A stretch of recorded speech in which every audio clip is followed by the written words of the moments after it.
اس نے مجھے بہن بولا تھا۔ مجھے اس سے یہ امید نہیں تھی کہ میرے ساتھ ایسا کرنے والا تھا۔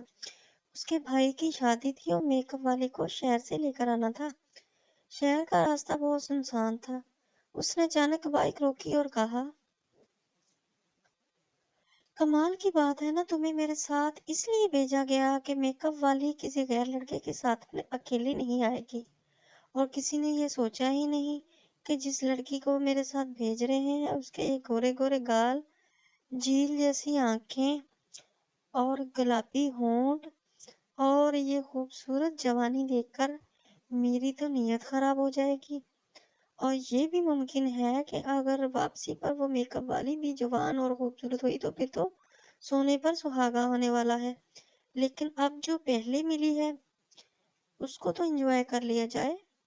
یہ سن کر میں بھاگی اور وہ بھی بائک سٹارٹ کر کے میرے پیچھے آ گیا اور مجھے بازو سے پکڑ کر کہا، میں نے منت کرتے ہوئے کہا، چھوڑ دو مجھے، آپ کو شرم نہیں آتی؟ آپ نے مجھے بہن کہا ہوگا اسی لیے بھیجا آپ کے ساتھ، ورنہ کون کرتا ہے ایسے؟ اس نے کہا، ایک شرط پر چھوڑوں گا، تم کو اپن کا ایک کام کرنا پڑے گا۔ اس کی گنڈے جیسی بات سن کر میں بہت ڈر گئی اور جھٹ سے کہہ دیا، کروں گی، جلدی بتاؤ کیا کرنا ہے، لیکن اپنی عزت پر ہاتھ نہیں ڈالنے دوں گی۔ عزت ہی تو چاہیے مجھے، جلدی سے آئی لو یو بولو، اس نے کہا۔ میں نے فوراً بول دیا۔ اچانک اس کا انداز میٹھا ہو گیا اور کہا، بیٹھو چلتے ہیں، اور پھر اس کے پیچھے بیٹھ گئی۔ وہ خاموش تھا اور میں الجھ رہی تھی۔ اس کی اس گھٹیا حرکت کے باوجود پتہ نہیں مجھے کیا ہو رہا تھا، میرا دل کر رہا تھا بائک رکوا کر اسے سینے سے لگا لوں۔ ابھی میں یہ سوچ ہی رہی تھی کہ دل کرتا تھا میں خود کو تھپڑ ماروں۔ میری سمجھ میں کچھ بھی نہیں آ رہا تھا کہ میں کیا کروں۔ میک اپ والی کو لے کر ہم دوبارہ گھر آ گئے۔ اس نے راستے میں ہم میں سے کسی سے کوئی بات نہیں کی۔ میں حیران تھی، میرا جسم کانپ رہا تھا۔ اس لڑکے کو جانتی بھی نہیں تھی، لیکن اتنا پتا تھا کہ پھپھو کے دیور کا بیٹا ہے اور پہلی دفعہ ملے وہ۔ میک اپ والی کو چھوڑنے بھی پھپھو نے ہمیں ہی بھیجا۔ اسے چھوڑ کر واپس آ رہے تھے تو مجھے خوف تھا کہ اب کوئی گڑبڑ نہ ہو جائے۔ مجھے اتنا پیارا لگ رہا تھا کہ دل کرتا تھا میری شادی اسی سے ہی ہو جائے اور اسے جی بھر کے پیار کروں۔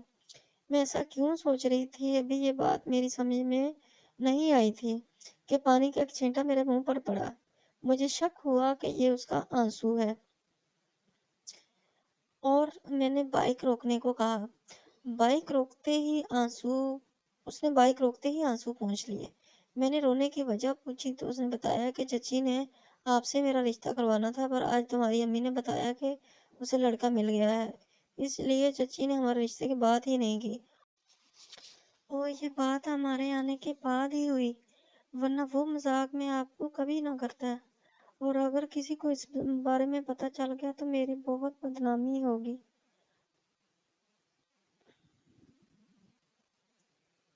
اور مجھے گھر سے بھی نکال دیا جائے گا۔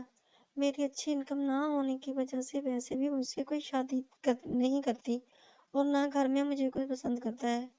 اس حالت میں دیکھ کر مجھے رہا نہ گیا اور اسے پکڑ کر زور سے گلے لگا لیا اور کہا، اب کچھ نہ کہنا، اور فوراً 2-3 کس بھی کر ڈالے۔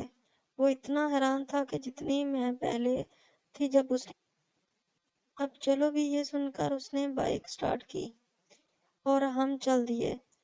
تم بھی مجھے غلط لڑکی مت سمجھنا، تم سے شادی کا ارادہ بہت پہلے کر چکی ہوں، اس لیے گلے لگا لیا۔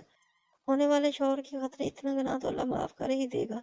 اور ہاں، میں نے کہہ دیا، مطلب کر دیا، اس لیے اب تم شادی کی تیاریاں کر لو۔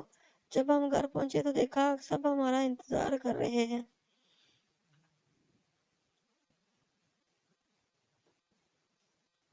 افراتفری مچی ہوئی تھی۔ قصہ مختصر، ابو کو دبئی واپس جانا تھا اور کسی نے مشورہ دیا کہ میرا نکاح بھی آج ہی کر دیں۔ میرے پاؤں تلے سے زمین نکل کر پھر واپس آ گئی، کیونکہ میری کزن نے مجھے بتایا کہ اسی کے ساتھ نکاح ہونے والا تھا جس کے ساتھ موٹر سائیکل پر بیٹھ کر گئی تھی۔ مجھے گھر والوں پر بہت غصہ آ رہا تھا کہ انہوں نے میری لو میرج کو ارینج میرج بنا کر رکھ دیا تھا۔ خیر، میرا دل کرتا تھا کہ سب کچھ چھوڑ کر وضو کروں اور لمبے سجدے میں جا کر ساری رات سجدے میں گزار دوں۔ سوچا ہی نہیں تھا کہ جس طرح باقی خوشیاں مجھے آسانی سے ملتی رہی ہیں، اس لڑکے سے شادی کا جنون مجھے اس قدر آسانی سے اور اتنی جلدی مل جائے گا۔ 5 سال شادی کو ہو گئے، 5 بچے بھی ہیں۔ آج بھی جب وہ 7 گھنٹے کام کرنے کے بعد گھر واپس آتا ہے تو فوراً بتا دیتی ہوں کہ کتنے منٹ پہلے آئے ہو یا کتنے منٹ لیٹ ہوئے ہو۔ اور اب مجھے یہ لگتا ہے کہ ان کی جگہ کوئی اور بھی ہوتا تو ان کو بھی اتنا ہی پیار کرتے، کیونکہ شوہر اللہ کی طرف سے سب سے بڑی نعمت ہے، اور نکاح سے بڑھ کر کوئی رشتہ نہیں۔ یہی وہ رشتہ ہے جس سے سارے رشتے جنم لیتے ہیں۔